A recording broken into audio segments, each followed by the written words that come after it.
Algar Productions. This is the Post-Atomic Horror, the most comprehensive Star Trek podcast ever produced. Your hosts are Ron Algar Watt and Maggie Robotham.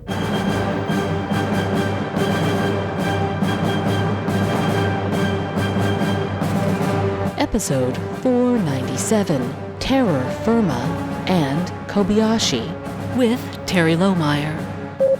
Hi friends, welcome to the Post-Atomic Horror. I'm Al. I'm Maggie. I'm Tilo. Yay. Welcome, Tilo. We doing like a do-re-mi thing there? Egon. T, you wanted to be on, I don't know, probably because you didn't want to watch all of Prodigy. And Well, you're like, I just I'll wanted watch to get the in first early three and- so that yeah. in case I don't want to miss any. I wanted to get in It's early like, if this here. is bad, I want to bail. Yeah, Yeah. it's not bad though. No, Like I want to keep watching it. I'm genuinely enjoying myself. Yeah, It's really fun. Yeah, It is. I'm pleased. Like, there's things I don't like, but Sure. most of them are Dal. They're But- Dal. yeah, Yeah. Yep. They're Dal and Dal related. Yeah, The pretty Dal much. related things, yes. Like this week, I really concentrated a lot on his little rat tail that might be an actual rat tail, Same. Yeah. and how much I hate it. I want to cut it off. Did they Yeah. just start drawing it? Because I No, didn't it's always notice it been until there. this week. Okay, It's because just been. It was definitely more prominent. yeah, like because if we all noticed it more this week, it's like, well, why? No, I noticed it the first couple weeks. I'm like, well, I don't care for that. And then this week, like, I'd gotten used to everything else, so I'm just like, oh, fuck that. Is there any more indicator that this is a cool dude who probably like drinks Capri Suns, like a rat tail? Ugh. Is there are rat tails cool? Like I tried growing one when I was like a kid, for reasons that They became were much never. clearer later they were. on. They were never cool. The thing is, Yeah, I had it's- one when I was like 11 and 12, and I thought it was cool because of characters like this, but that was 40 years ago. Yeah, Ewan McGregor couldn't make it cool. No. So No. it's not cool. No. Like, I have no illusions that I was cool at all, but I was definitely mimicking cool TV characters like this. a Jedi loves his shitty little rat tail. On a pizza roll commercial. Yeah, Make sure you grow it out. Mm-hmm. All right. Yeah. Well, we should get to it. We probably should. Tilo, why don't you tell us about Terror Firma? It's a pun, you see. Terror Firma. A lot of these are puns, it turns out. Okay. This week on Star Wars Progeny, our little guys are stranded on Murder Planet, the planet that kills you with your greatest desire. The ship had gotten flung way over there, which Dal correctly blames Gwen for. Gwen's leg got broken in the crash, but she turns her cool liquid metal weapon thingy into a brace, and good thing, because Dal is super not helping her. The crew tries to head to the ship, but it's getting dark, and despite much walking, they're no closer to the protostar. They finally realize that the planet is terraforming itself around them to keep them walking in circles. The planet then decides to manifest a nightmare instead of a nice dream, and a giant cool-ass transformer shows up. Gwen sets it on fire, so now they have a giant cool-ass flaming transformer on their hands. So they just jump off a cliff. Don't worry about the ship, because hologram-made Janeway figures out that she can use the ship's scrubbers on the planet's evil vines to keep the protostar safe while the children are out on their field trip. Murder Planet then manifests some acid rain, and the kiddos have to hide in an abandoned bird of prey. What? And Jacob makes them some gross stew. Gwen tells Dal about her mean dad, and Dal forgives her. And then they stop being jerks long enough to realize that although the ground is moving, the stars aren't, so they can navigate by them to get back to the ship. The diviner has found the Star Trek babies and sends the HMS Dreadnought down after them. Our heroes think that this is another illusion, but nope, he's real. That mean old robot blasts Gwen's leg brace, and everyone else scatters, sort of. The diviner comes down and sees Gwen in trouble, and then sees the protostar, and in an act of sudden yet inevitable betrayal, chooses to go to the ship, Psych! Those were some ship-shaped vines, and they attack the diviner. He literally bites his way out of the vines, but not before Dal, etc., find the real protostar and take off. They do come back to save Gwen, though, which is nice. But the Rev 12, I guess that's the 12th revision of the diviner ship, is hot on their heels, even at maximum warp. That's when the kiddos discover the real power source of the protostar. A baby star! And they get away. The end. I mean, it's not the end, because the next episode picks up where that leaves off. This is the end of my summary. Oh, I see. Well, it was very good. Thank you. Also, baby star do do do Do do do do do do baby star do do do do do. Yep. So, would you describe that robot as a mean man? He is a mean man. Okay, that's just for us. Also, I know he's an android and not a robot, but it sounded better to say robot. Yeah, I agree with you. That's a robot. Like, I don't fucking care what they say. I know what a robot looks like.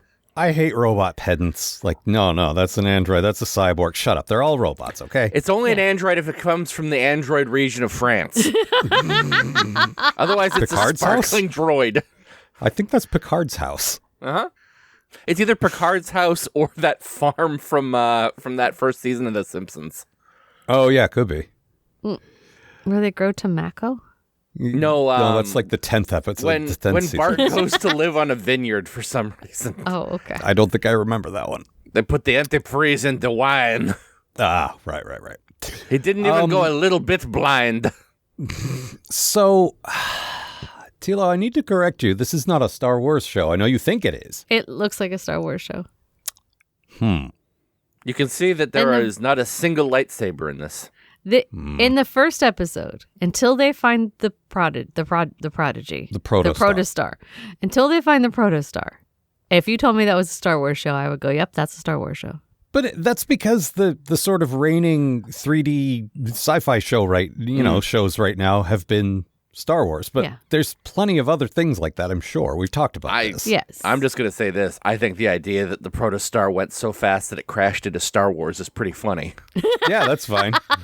It went a long time ago in a galaxy far, far away. It's like, fucking Chuck crawls out just like, what the fuck? It does sound like a Star Trek, though. So Yeah. I'll give it that. Yeah, yeah. But just looks like a Star Wars to me. I disagree. It just looks like Clone Wars. Like, it just Okay, I don't agree, but all right. looks like Rebels. The thing is, famously, the thing about the Star Wars aesthetic is that everything's beat up and dirty. And on this show, everything's gleaming and shiny like Star Wars or Star Trek because... And when they find the ship, yeah. Yeah. Until then, it's gross and dirty. Well, and okay, that's because we're in... a prison planet. That's because we're in a mullety rebel mining colony and one of my least favorite settings. See? Star Wars. That's okay. We left real quick. That's we true. did. We did. We didn't even have to look at any flaming trash cans. We were just gone. That's a good point. We didn't get that. I do like that you have decided that Gwyn is Gwen. And that Jenkumpog is Jacob. His name is Jacob. I love the idea that he's Jacob.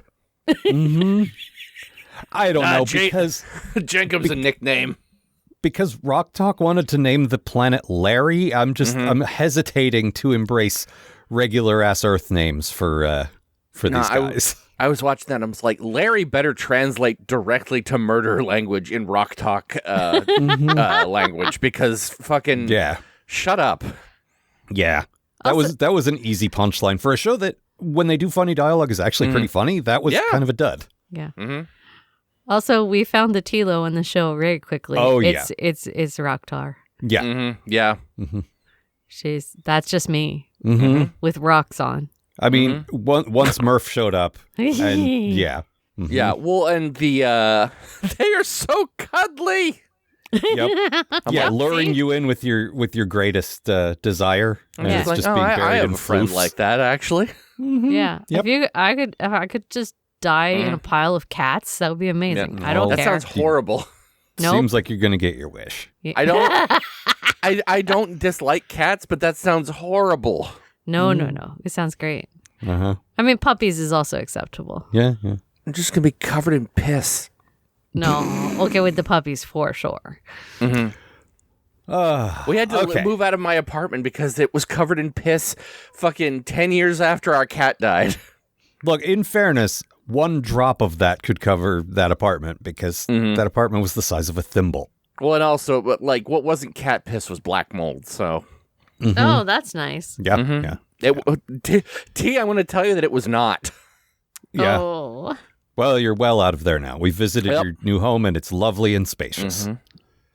Piss-free, way to be. Yep. Much like space, the subject of the show that we should be talking about. Oh, yeah. Segways. Tila, what was your good thing? I liked the diviner. Okay, the diviner is a super design. I did not know his name was the diviner. I suspect you looked that up, or we're paying more attention. He's divine, sweetie. Sure. Yeah. Anyway, I liked how vicious he is. I like how he just like bit his way out of the vines. He's like, I'm not gonna even mess with. He's just vicious and cruel, and I like that. So I like me a good cartoon bad guy, and I know he is very cartoon bad guy. Yeah, he's very Skeletor, Mumra, Cobra Commander. I will destroy the crew of the Protostar. Yeah. And really, this is Maggie's bad thing. As soon as I unite the 7 gems. I just hate you so much. But this is your bad thing, yeah? Yeah, so this is our first real look at Gwyn's dad. That's a generic-looking bad guy. Like, that's the last boss of every video game I've played since 1999, and guys, I've played thousands of video games since 1999. That dude, that just like the bald, wrinkled guy, like we said the first week that he looked like Pinhead without the pins. Well, now he's out of his tank and has opinions about things, and like that dude is like, I can understand why people think he's from Star Wars. He's from everything. Like it's. I mean, I've said this the whole time since we've done this show and the Batman show. I don't have a very good visual sense. I usually remember sounds and dialogue, but I don't remember visuals that well. And in my mind, what I'm projecting right now is a picture of Baron Underbite from Venture Brothers. Because I don't remember what this guy looks like. Yeah, like if you went to a replicator and said "computer bad guy," that's who would pop out. Here's the thing. I'm just real tired of these like nuanced, well-written bad guys with hidden depths. I want somebody just pure evil. Give me, outside of Deep Space Nine, give me one example of that from Star Trek, like in the last 30 years. I've never heard of a person in my life. I mean, like, noodle that. We'll come back to it if you think of it suddenly. Okay. But apart from like Gul Dukat and Kai Wynn, there ain't any. We've talked about this forever. Star Trek don't do villains that great, so, you know. That's why it's better when they fight a cloud. Yeah. Or, you know, fight ignorance. Or an ignorant cloud. We need to learn things to get out of this instead of fight things. That's much better. And in Dal's case, that'll never happen because he's incapable of learning. So. It's his character arc, except that he has no character arc. He just keeps going back to like, no. Well, we're only he has no character. We're only 6 episodes deep. Who knows? Like I think he's already grown more than Mariner did over the entire 5 seasons of Codex. So there is that, and that's sad to hear. Yeah, I know. What was your good thing, Maggie? Yeah. So the fact that the Protostar isn't just a name with proto in it, which, like, legit, when we started this show, I was like, okay, so it's called the Protostar. Then I looked it up. I'm like, oh, it's that. Protostar is actually a thing, and it's a prototype. Fine, whatever. Like, yeah, they've run into them in various Star Treks before. But then also, because it contains an actual baby star, that's fucking neat. That's a cool idea that I haven't seen before, but also makes sense because I'm pretty sure that's how Romulan ships work. I think they use singularities, and I don't know enough about stars to know the difference. Anyway, it's cool. All this is cool. I'm having a good time watching this show. Yeah. It is a really neat idea.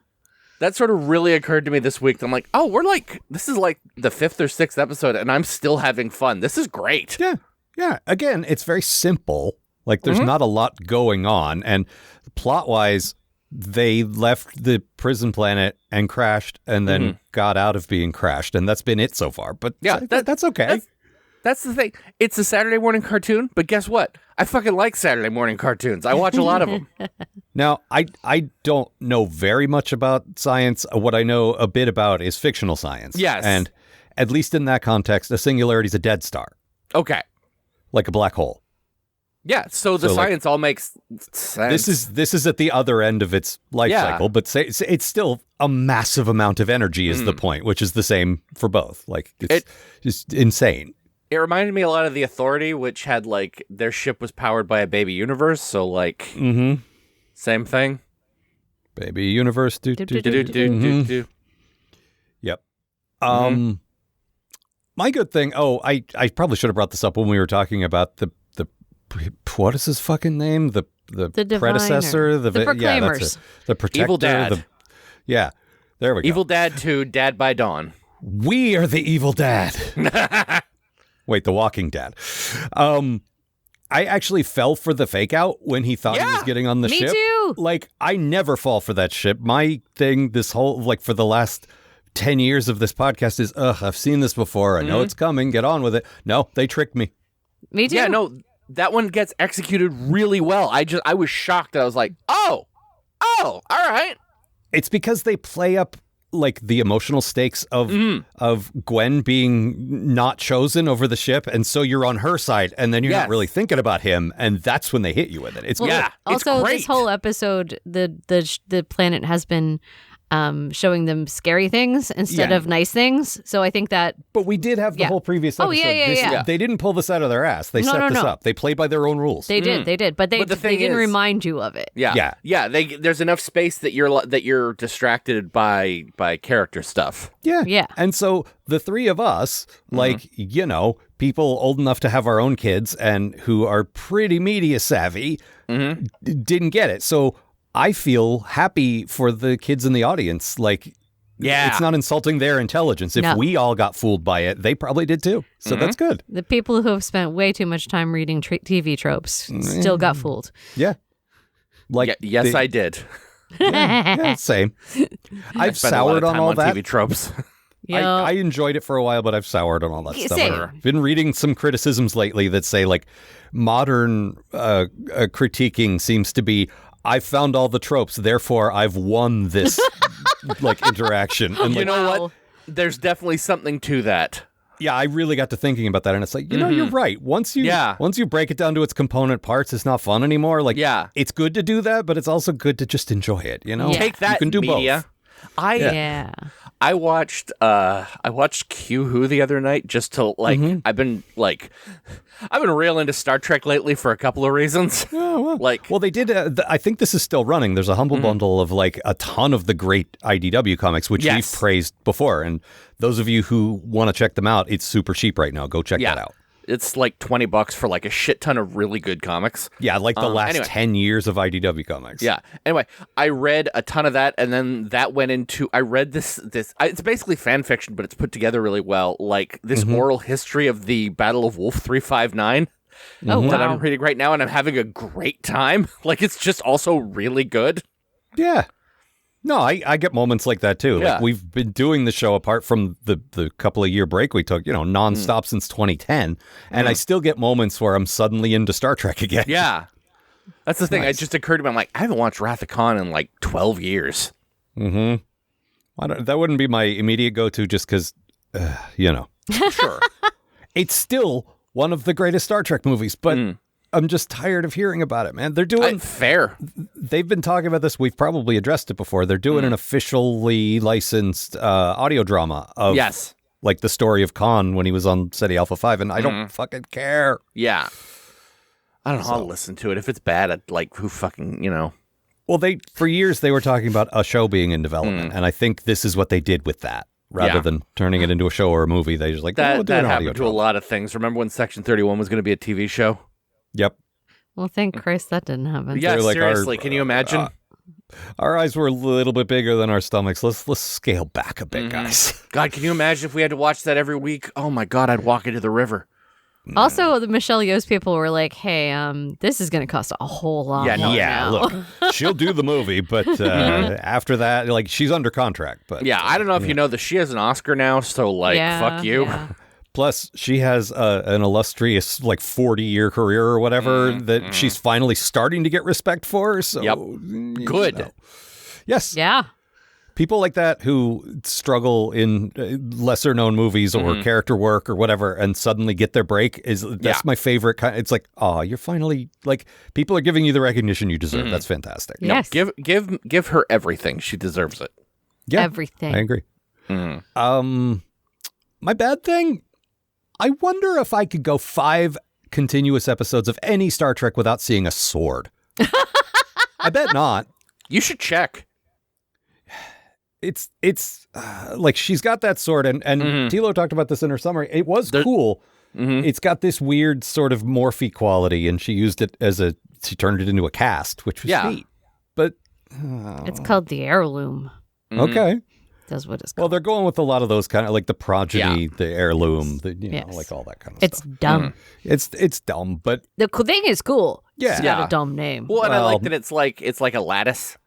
Yeah. Everyone in the show has a dumb name, so why would the props be any? That is true. Even a proven character we all liked from before now calls herself Hologram Janeway. I'm Hologram Janeway. I'm Hologram Janeway. Mm-hmm. Speaking of Hologram Janeway, which, by the way, whenever I say her name, I have to do the voice. We've discovered this last week. We can't say, and then Hologram Janeway. Hologram Janeway. But Tila's, your bad thing involves her. Okay, so I love Hologram Janeway. Don't get me wrong. Yeah. But wait, I'm sorry, who do you love? Hologram. I can't do the voice. Yes, you can. I've heard you do it before. Hologram Janeway. There you go. Tuvix. It doesn't have to be good. You just have to do it. Yeah. Oh. Yeah. That's not... Anyway, she doesn't have to push buttons, but she does. Like, we've heard her do voice commands. Also, she's a hologram, and I'm pretty sure she could figure out how to interface directly with the ship's computer. But no, she's just pushing buttons. Like, doesn't bother for me. some reason, I hate it. It's visually more interesting to me. Like, she's doing actions. This is what a Star Trek captain does when they're on the bridge and things are going wrong. You're pushing buttons. Like, it'd be weird if she was just sitting there still, you know? I don't know. It's a style choice. This actually, that actually sort of sparked something with me. Like, I was thinking about this a lot. Because, so Hologram Janeway is an interesting character because, 1, she's different from Janeway, and 2, she's not the ship. She's a separate thing on the ship, which she's like we all hate this right now at this point in history, but it's not a bad idea in principle. The AI assistant, the one helping you use the thing. I would think that she's basically the ship's computer doing Janeway cosplay. I thought about this back when the Doctor showed up for the first time on Voyager. I'm like, well, isn't he basically just the ship's computer? But no, she's an app. She's not the computer. Yeah. She's an app on the computer. But that makes sense. Yeah, you make a good point, T. She shouldn't have to press the buttons, but the fact that she does, and the fact that it brings up a lot of interesting stuff that I like to think about how the hologram's designed. How much Janeway's in there? Did they scan her original brain? I thought that's what they did. She thinks she's Kate. I think is what it is. There's a thing in the next episode that we'll get to where stuff's been deleted from her memory and she gets mad about it. Why would they do this to me? And I really like that. I love the idea that she is becoming a different character than actual Kate the longer she's been turned on too. Yeah. It's all neat. That's very classic sci-fi too. I've made a copy, but the copy it's kind of like Tom Riker.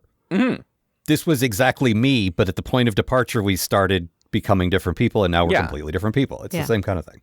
I like that she thinks of herself as a person. Yeah. I think that's part of what upsets her so much in the next episode is she's like, wait. Yeah, someone's violated her autonomy. Yeah. Yes. Yep. Well, the fact that she introduces herself as Hologram Janeway honestly speaks. We made jokes about this is my Christian name, Hologram Janeway, but that's actually a character thing now. Yeah, I'm not. No, She's not Janeway. Yeah, my only thing about that is Janeway. She should have said, "I'm a hologram of Captain Janeway." That's all. It's the fact that her name is Hologram Janeway is the funny thing. But yeah, no, I get what you're saying. This also, is the name I chose. She's expecting a Starfleet crew, so she's expecting people to come on and know who the fuck she is. Yeah, but you still say Captain Janeway. I'm very famous. Yes. Only Mariner and Boimler refer to classic Star Trek characters by their last name. Yeah. Hey, Riker, what's up? That is a captain. Show a little respect, please. It's no wonder you've been on 80 ships. Uh-huh. Sorry, what the fuck did you just call me? Mm-hmm. You want to put a little respect on that, Admiral?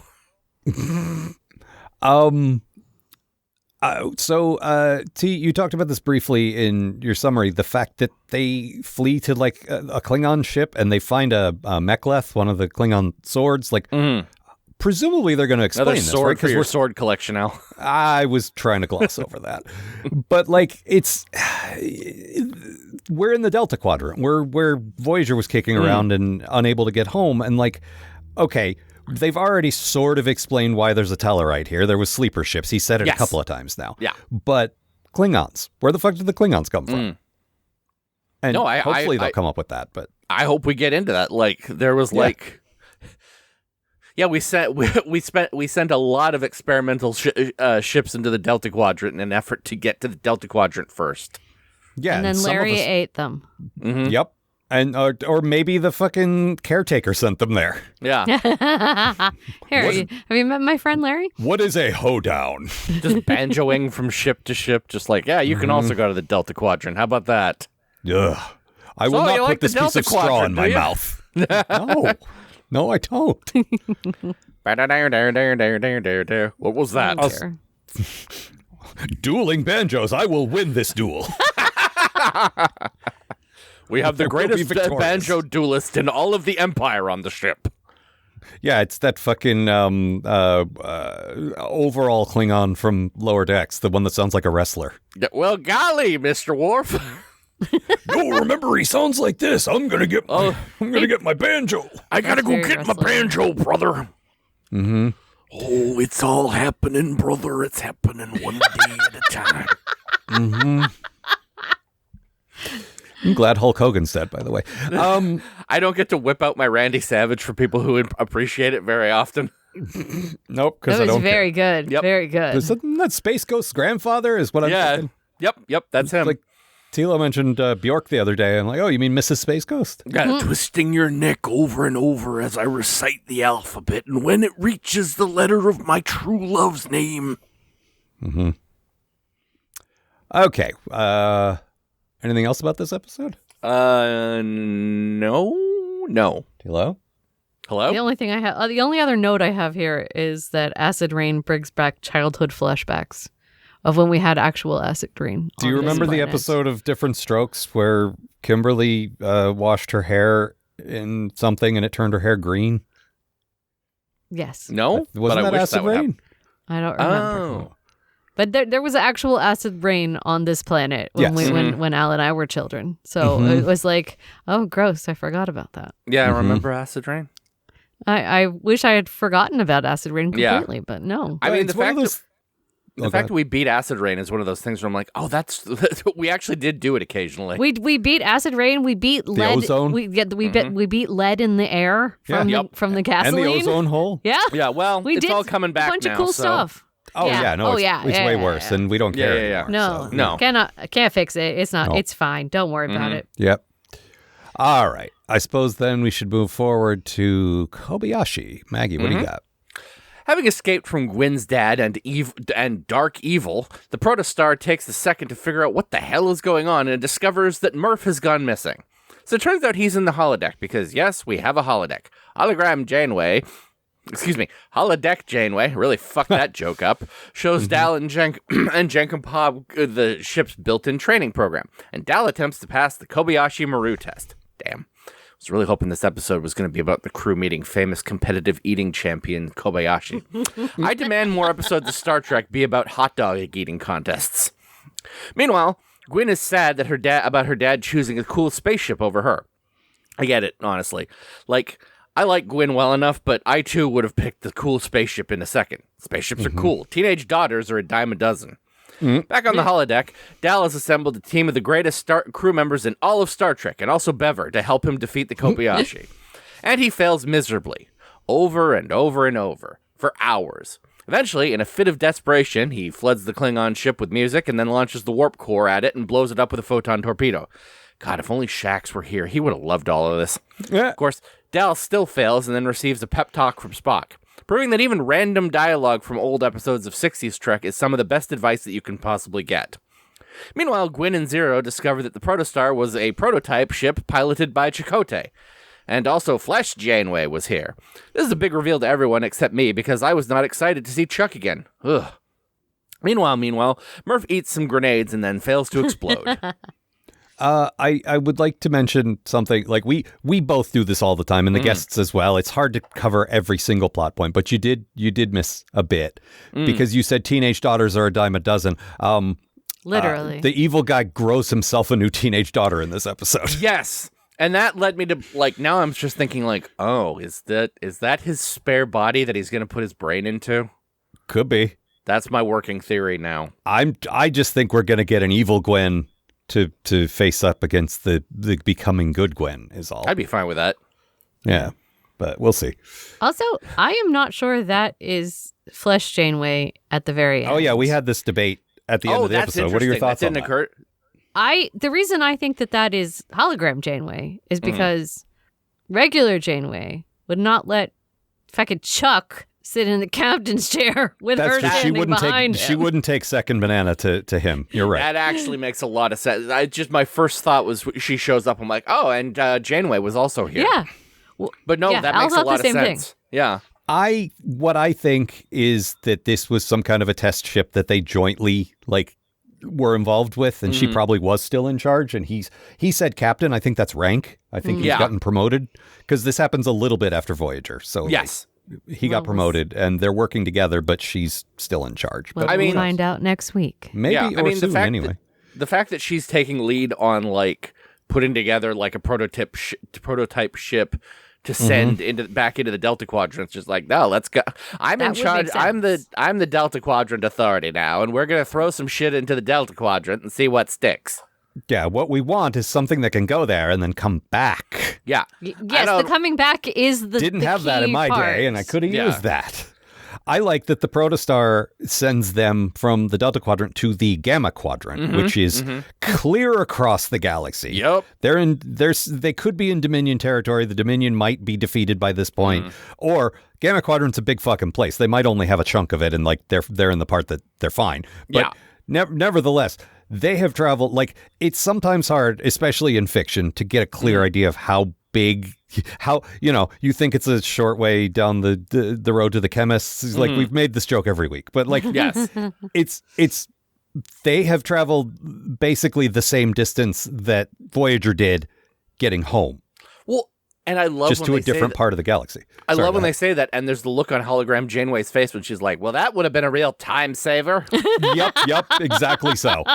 That was my first note for this episode. Janeway remembers being Janeway and wishes she had one of these. I just fuck, you've got the good engines now. Well, that must be nice. Oh, use a star. Damn it. There were so many. I was too busy chasing coffee nebulas. For the love of God. I was dealing with alternate universe Harry Kims all the time. Oh my God, the amount of Harry Kims I had to deal with. Jesus Christ. Okay. I had Maggie, some of the stupidest fucking people on my ship. and some of the good, we liked most of the people on the show. One of the best crews in Starfleet, and these two dipshits. Yeah, and Neelix doesn't count, but you also had Chuck and Harry. But she had Tuvok, and she had Seven, and she had all those guys Balana, and I liked Tom Paris. Tom Paris was there. Yeah, Tom Paris turned around. What was that? Yeah. And also Tom Paris was there. No, he turned around. Yeah. Early on, we thought he was a creep, and then he got okay.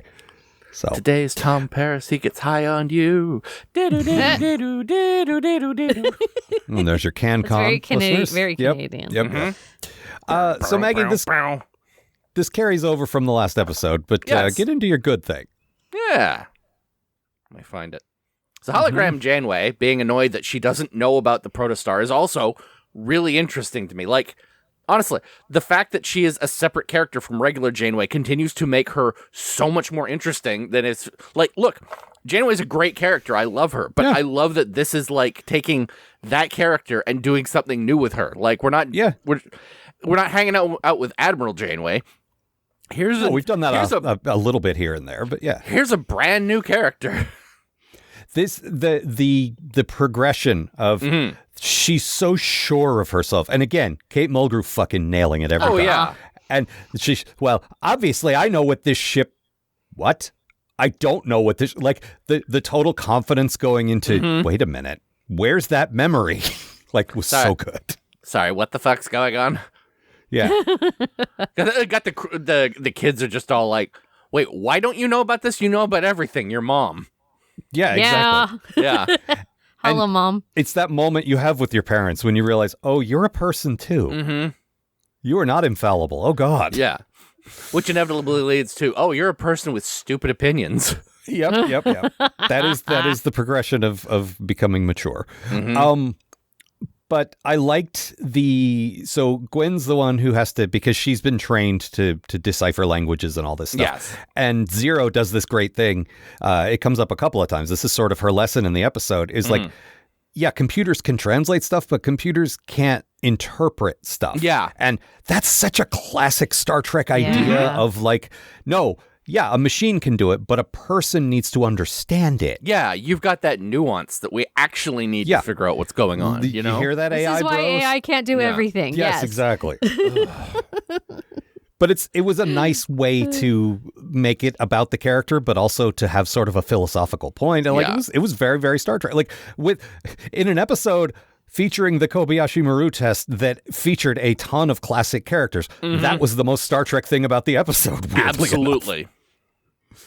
Like, and we'll get into that. I want to talk about the other stuff first because there's a lot to say about the Kobayashi Maru stuff.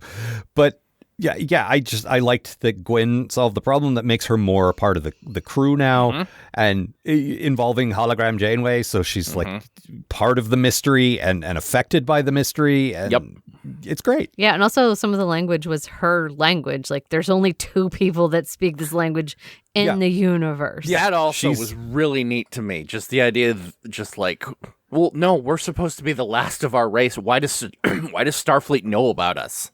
Well, it's almost certainly because her bad dad is like misleading her, like filling her head full of lies. But she's been trained to know this stuff. It's good. It didn't come out of nowhere. It wasn't like we need some technobabble or we need some character to have this ability that they've always had. It naturally fit the plot. It's like, no, she's had this training from her dad for some stupid reason, so it works, you know. Right, so that he can put his brain into her body. So that she can do what he can't. Yes. Like every parent. Well, that is supposed to be the point of having children, is they're the next version. But, you know. But do it exactly like I did it. Do it like I want to do it. Yeah. Do it like I want. Also, why won't you like the things I liked? Also, you can't do creative stuff as a career. You have to find a real job. Shut up, Mom.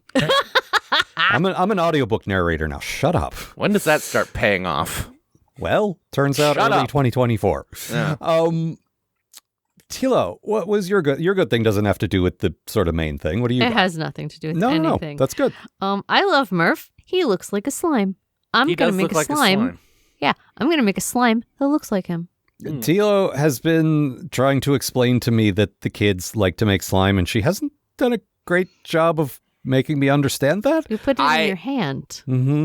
I have seen the kids like slime, and I just like, as someone who never liked slime because you used to get it with your Ghostbusters action figures. I was about to say, yeah, you must have had a lot of it with your toys. The thing is, my mom tended to throw it away pretty quickly because she also didn't like it. Because it gets stuck in the furniture and the carpet and your hair. Yeah, because it's fucking disgusting. I didn't like the texture. I thought it was gross.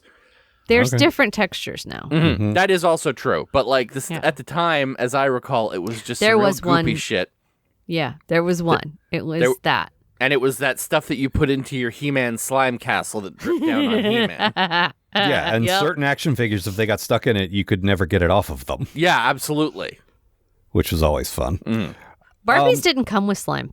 Well, that's because Barbies have hair. Yeah. Oh. It would get stuck in the hair. They come with slime now. Well, how do they not get it stuck in their hair? They're bald. Okay. Are they supposed to be bald? Yeah, because then they put a wig on. Okay. That's made of plastic so that you over don't... the slime. Not over. Okay. But also this is a Nickelodeon show. Slime is kind of their brand. Yeah, they stole it from Canada. Yeah. They didn't steal it. They licensed it. It was still our slime, and they made it their brand. Okay. But I religiously watched early Nickelodeon. You Can't Do That on Television was one of my favorite shows for years and years. So You Can't Do That on Television used to give me nightmares.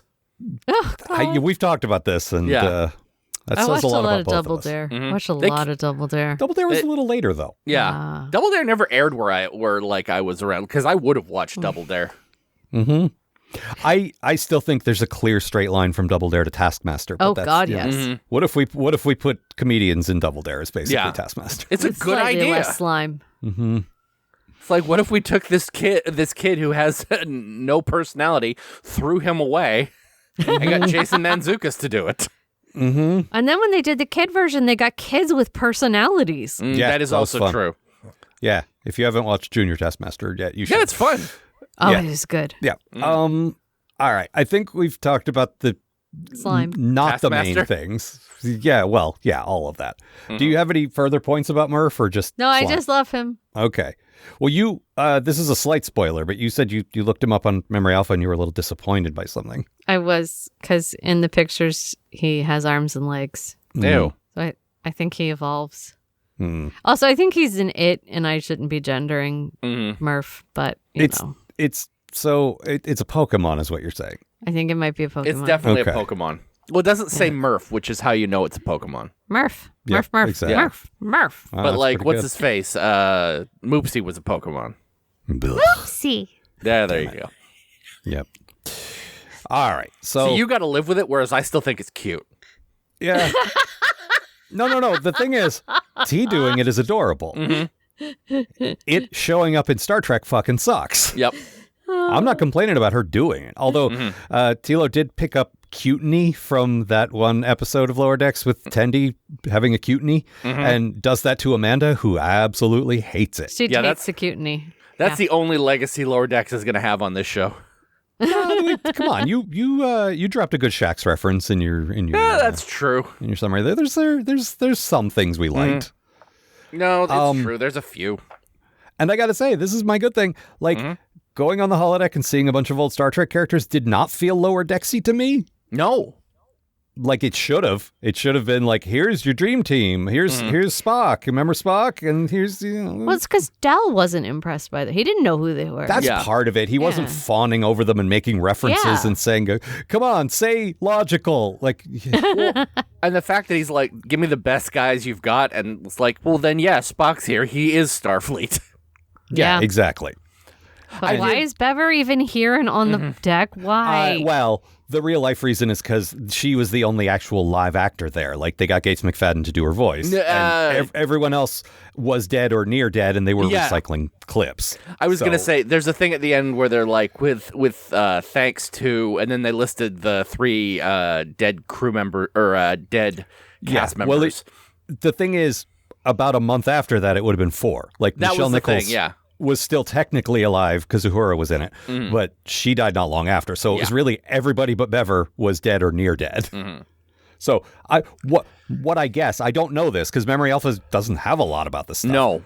But my guess is, okay, we should have one live person. Probably should be from Next Gen because we got a lot of original series guy. We got this guy from DS9. Yep.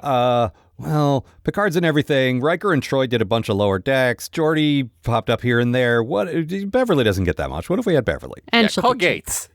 Yeah, probably. She'll be cheap. She might be. I don't know. They probably pay these guys okay, but I don't. Yeah, I would don't- hope so. She'll be cheaper than Jean-Luc Picard. Well, that's true. Definitely But true. But also, you could get Geordi. You could get Geordi. Like LeVar Burton would be happy to do it. and that I'm would sure. make way more sense to be on the bridge than Bever. Yeah, but for engineer, she got Scotty, or he got Scotty. So. Yeah. I mean, you know, right. they should have gotten Troy. That's actually her seat. Yeah, sitting there giving you advice, but Yeah, maybe, she's alive and she's probably not busy. well, I mean, she did some Lower Decks voices and she showed up in Picard a little bit, so like she's still willing to do it. I don't know. Anyway, I did. Yes, because we know like Bever's not great. That makes sense, but like I don't know. The fandom still thinks she's People like Bever. It's fine. Yeah. It just doesn't make any sense to have a medical officer in the bridge in this scenario. That's true. That's what I'm I don't saying. know. I don't know because when we've seen the Kobayashi Maru acted out by other people, sometimes it's like there's going to be casualties. We need a doctor. Like Bones was there when Kirk did it. Okay. Like I think that does happen. Yeah, then she should be in sickbay waiting. That's true, but also the nature of the episode. I am nitpicking. I am nitpicking. Yeah, and you can't because they contrived a real dumb reason to bring like I've always been a fan of, okay, we don't have to go to the holodeck, but if we do, this is where you do your fan service. That way, I think I mentioned this for years. There was this rumor that there were 2 scripts in development when Generations came out, and the other one was about Picard running into like the Tholian web or something that Kirk ran into before and not knowing what to do and going down to the holodeck and creating a Kirk and like trying to get advice from him and fighting with him and stuff. Yeah, I remember that too. Yeah. I think that was in the 50-year mission. Yeah, and that's a fun idea to me, like going down to the holodeck and sort of picking the brains of history's classic guys, but like Hologram Janeway, they gradually become other people, you know? Yeah. Like, I like that. That's the thing. Yeah, that's another weird thing. What's that? That's another weird thing about this whole multiple Kobayashi Maru situations is the holograms seem to be aware of his previous attempts. Oh yeah, because he tried it over 100 times. And yeah, they're like, oh no, you're doing it again. Like, yeah, that is a weird thing to do. You're right. Well, I mean, this is the thing that we keep getting into, which is that like the Starfleet, are you just creating people? Yeah. Yeah, kind of. Yeah, because that should have reset from the beginning every time. Yep. There's this thing that keeps going. There's the bit from Measure of a Man that I see on Tumblr all the time. That's like where Picard and Guinan are talking, and Guinan is basically like, "Yeah, Starfleet's like on the precipice of making Data slaves." Yeah. And Picard going, "Yeah, no, we have to fight against that." And then I show up and go, "Yeah, but then in Voyager we find out that they have been using hologram slaves of like old EMHs." Well, that's because holograms aren't the same is their argument, which they are, but you know. And then Moriarty shows up, and you're like, no, we can't have Moriarty. The thing is, my idea was always Moriarty was the first one. Chronologically, he was, and so they turned the bug into a feature. They're like, oh, we can make sentient holograms instead of it being an accident. Let's do it on purpose, and that's what EMHs are. I don't know that they've said that in universe, but that makes sense to me. That makes sense. But then also we get into the Picard of it all, which is when we actually do start making synthetic robots to be our butlers and stuff. It's just like, it's a thing I think about a lot where it's just like, okay, so Starfleet just keeps wanting to have some slaves. Well, people don't want to do work in the enlightened post-scarcity Nobody wants future. to work. That's true. Is what's happening. Yeah. Yeah. Look, it's okay if you have a robot butler, but like, he can't, if you program him to be mad about the fact that he's a butler, that's a problem. Well, and I know Picard season 1 wrestled with some of the philosophy of it. They didn't just wave their hands and say they're slaves now. Like there was, they got into this. I do not remember how they resolved it, but I think it's unfair to say they ignored the earlier stuff because I don't think they did. Sure. It's a thing I think about a lot. Well, and you've pointed out when exocomps TM show up. Exocomps. Like, they're supposed to be sentient now. Yeah, those things are famously sentient. There was a whole episode about it. Yeah, and so it's weird. We're definitely after that episode. So my only sort of headcanon is, well, these ones weren't. Like, those ones developed sentience, but these ones didn't. Oh, it's like a software patch. They didn't get it. That's all. It's like, okay, we're going to... Click yes to give your exocomp a personality. No, stop asking. Okay, would you like to update to Windows 11? No. Oh no. Would you like to install the AI assistant? God, no. No, leave me Everything is alone. Copilot everywhere, all over my computer now. Gemini is uploading for you. But again, that's what Hologram Janeway is. She's just a good version of that. No. Well, if it was Hologram Janeway on Windows 11, I'd probably like it better. Yeah, that'd be fine. Yep.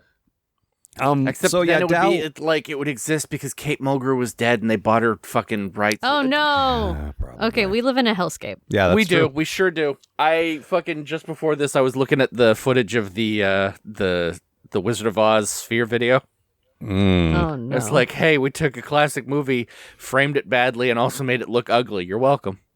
Yeah, now the camera's just zooming all over the place. Yep. Crazy wide shots so we can put other things in, even though it doesn't make any sense. Everyone's way down at the bottom of the screen like they're Mystery Science Theatering this thing. Yep, it's real bad. Ugh. But Good AI creates things like the Kobayashi Maru. See? Yeah. Segues.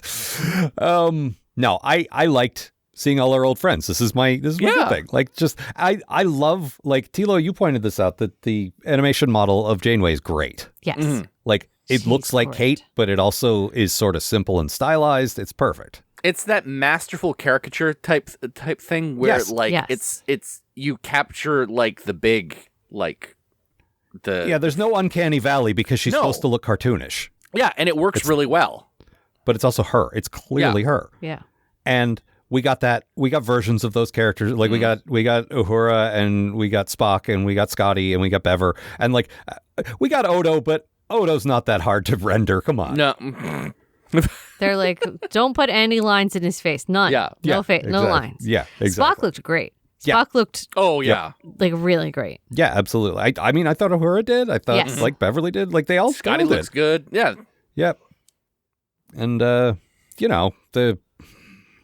get into your bad thing, Maggie. It's my bad thing, but like it's barely a bad thing. Like I put this down because I wanted to remark on it, but I don't give a shit, honestly. Like the quality of some of the audio files that they use for the quotes aren't up to snuff, aren't that great. But fuck it, it's still really good. I don't care.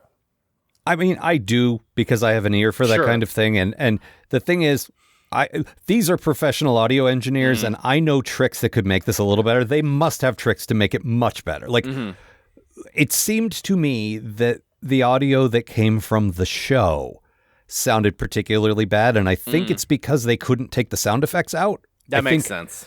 When you strip out all the beeps and everything, it really gives a tinny effect to the voices, whereas you had some quotes from Spock from the movies that sounded great, because I think those were clean audio, and like... But he sounded much older. That's true. There were bits. There's a bit where he says, "You remind me of another Starfleet captain," and that's him talking to Picard. So that's quite old Leonard Nimoy at that point. Yeah. Also, my solution. Go ahead.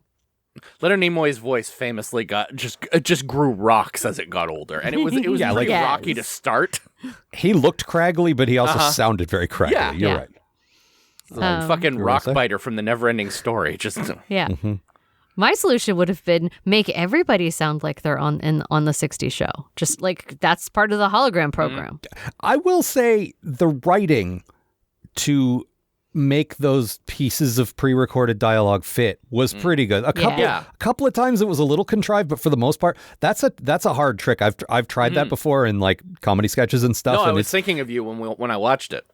Yeah, like because years ago we recorded with the late George Lowe, and I got an hour of stuff with him, and Space Ghost style, I loved chopping it up and using it in different contexts, and so you have to write dialogue that fits what he already said, and it's a little tricky to do that.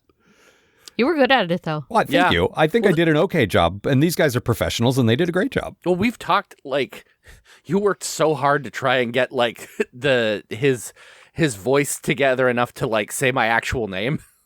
Yeah. Well, I have him saying the phoneme ma, and then I just needed gi, and I couldn't find it. So. It's like if only he had once referred to the white uniform that people who do karate do. Or clarified butter. Or even pierogi. That would have been fun. That would have been some great stuff. We definitely should have written a sketch around karate and pierogis. Yeah, absolutely. Soaked in clarified butter. Guys, I know what I want for lunch now. All right. So my bad thing, Dal effectively beats the Kobayashi Maru. Like the very last time, the only reason it fucks up is because he does an afterthought, like a careless thing. Like, come on, he shouldn't. I like that he did an unpredictable thing that threw the computer for a loop, but come on, man. No, I completely agree. The only thing, I was thinking about this afterwards because it also really ticked me off, but like the fact that like, even if you win, you still, like, the computer's just like, That's well, the okay, whole and point. then this accidentally happened and stuff exploded anyway. You, like, it doesn't matter That if you must win. have been You what it can't, was. You can't win. Yeah, that must have been what it was. But still. And also, like, the idea of training cadets on this thing and having them be like, oh, yeah, I beat the Kobayashi Maru, except for the part where I, like... Even at the end, even when I did everything right, that's the Star Trek fucking lesson. The Picard said you do everything right and you still fucking lose. But also, I think the point, part of the way the test works is you're not allowed to take it. Like, they made a big deal out of Kirk wanting to take it 4 times. Like, usually you take it once, you learn the lesson, you move on. And it's stuck in his craw and he needed to beat it. But most people will just do it once. And so Dal doing it 100 times, maybe he started seeing the cracks or whatever. That could also be it. It's not designed to be used this way. It doesn't teach you the lesson if you just get to keep doing it. Well, between that and the fact that he's had no Starfleet training whatsoever. Well, you know? There's an argument to be made. A captain. What's that? He doesn't know how to be a captain. No, not at all. He knows how to say, I call captain, and that's it. But I think, I call front seat. There's an argument to be made that he, that makes him qualified to beat it. But unfortunately, the character sucks, so I don't buy it. I actually liked how hard he went at this. Yeah, I agree. I enjoyed seeing him not give up until he did it 100 times. He just tried and tried and tried and tried. And in real life, that would annoy the shit out of me. But on the show... And yet you know me. You will give up after 42 times. That is not true. 42 times. I'm still making podcasts. Well, that's true. It's because you're doing it well. This is not a no-win situation. Okay. This is a win for me because I get to listen to you do podcasts. It's great. Yeah. Anyway, I really and I don't like Dal. He reminds me of one of the entitled little engineers at my workplace. Really, I hate him. But I really liked how hard he went at that. Yeah, I guess so. I enjoyed that. And I like that he kicked Jacob out in the middle. He's like, okay, screw this. I just need a better engineer. That's because he's like, you're really bad at this. Yep. He has the moment where he's like, but if I go, who's going to make fun of you? And I'm like, I will. Don't worry about it. Yeah. We're here. I actually wrote it down. Who's going to point out your mistakes? Me. Also, I kind of wanted to see Jacob try it, though.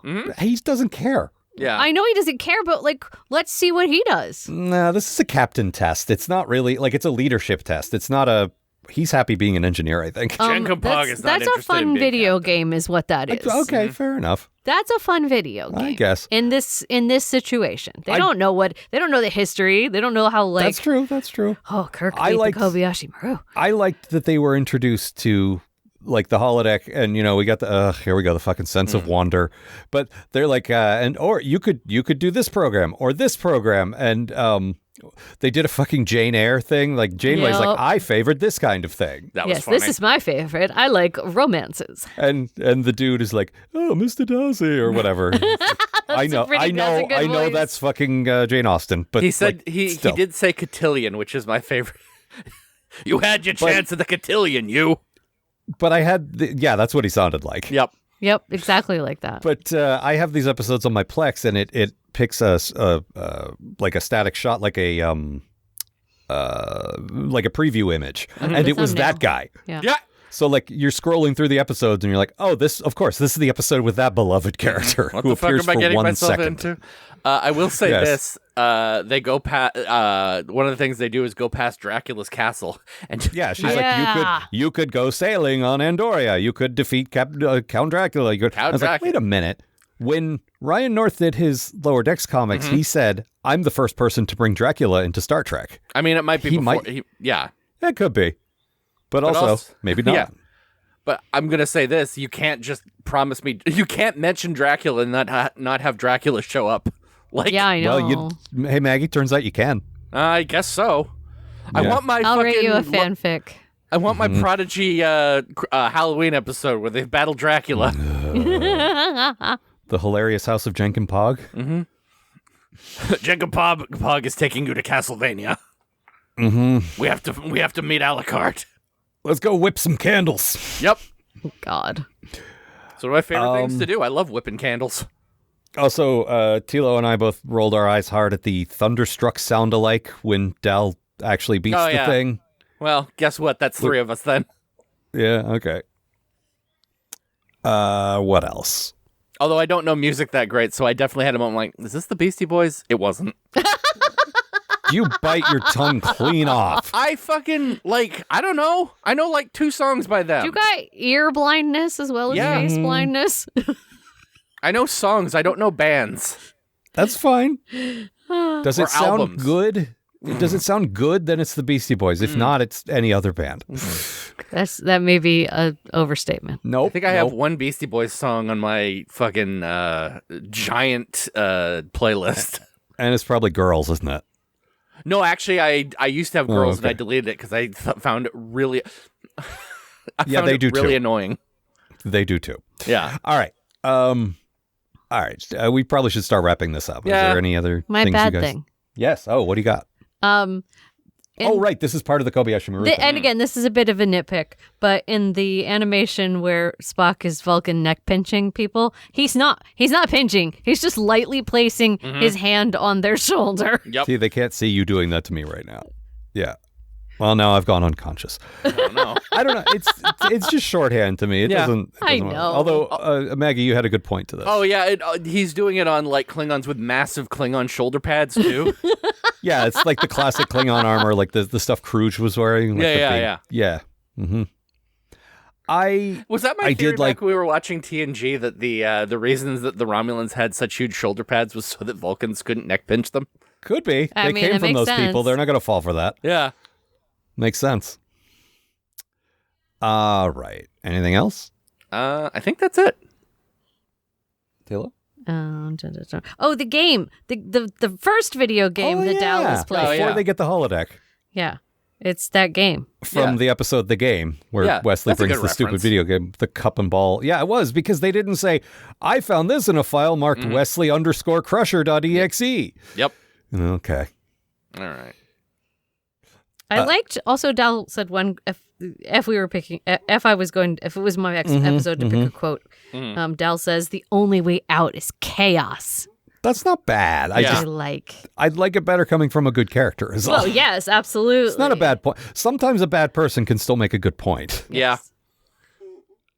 And then the last thing is I did cry a little bit at the very end credits where they thanked the dead people. Yeah. That's fair. I got a little weepy. Yeah. Yeah. I like those guys.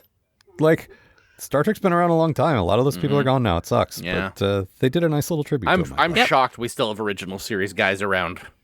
We got 3 of them. Yeah. I recognize Walter that still Shatner alive? will never die. Walter's around. Yeah. Walter's Walter around. and George and Bill. He doesn't look good. George and Bill. No, but, Walter has opened his eyes another day. Uh-huh. All right. Anything else? I think that's it. All right. Tilo, do some plugs. Hey guys, I make horns and soap, and you can find me at bunnybubbles.etsy.com.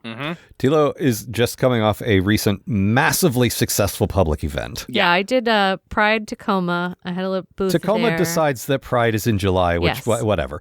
But yeah, you had a booth there, and I had a booth there, and we did it very well. You And, did you sold out of just a about everything. I sold a you did lot of great, things. T. Your gay soap did so well. My gay soap was really good. Yeah. I sold a lot of horns, a lot of gay soap. Yep. You had the queer flag, the various queer flag horns, and all of them were amazing. Yeah, all you. of them painted as different. What I loved, I helped you load in and load out, but I wasn't there for the actual thing. But the story that I loved hearing the most was people didn't really know what the horns were for at first, but later in the day, a couple of people had them and were wearing them, and other people would come to the booth and say, "Oh, this is where the horns are. These are so cool." Yeah, it was really nice. Like word of mouth. Yeah. Word of top of head. Yep. We need you to get you to other Pride events. Yeah. Absolutely. Yeah. Sign you up so for check those Portland things next out. year. And with Halloween coming up, that's your busy season. So yeah. And you do custom stuff. And I did a custom pair recently that went very well. So great. Yep. Let's see. For us, as ever, postatomichorror.com, postatomichrror@gmail, and Patreon, patreon.com/Algar. If you're getting these episodes ahead of time, thank you. If not, you still can. Yeah. Like, after we're done with Prodigy, we're going to go into Strange New Worlds. So if you're hearing this, if you're hearing these episodes not on the Patreon, we might have already moved on to Strange New Worlds. Because There's not it's only ton of Prodigy. We'll be through pretty No, quick. there's not. unfortunately. Yeah. So check that out. And next time we will be doing 2 episodes that are called First Contact. There's an actual hyphen there. Con. No, but not con like Con Noonien Singh, just con, C-O-N. Okay. And like Time Amok. Tact, Min. Yeah. Yes. And Time Amok, which I don't know. I assume since we're touching a lot of Voyager stuff, we're going to do a lot of dumb time travel bullshit, but we'll see. But Brandon Bragg is not here, so maybe it'll be written well. Yeah, who knows? And we may or may not have a guest. I need to double check with them, but might have an old friend joining us. So cool. Look forward to that. And that's all for this time. Yep. See you, folks. The Post-Atomic Horror Podcast is a co-production of Maggie Robotham and Ron Algar Watt. Copyright 2025. Please don't sue us. We're just doing this for fun.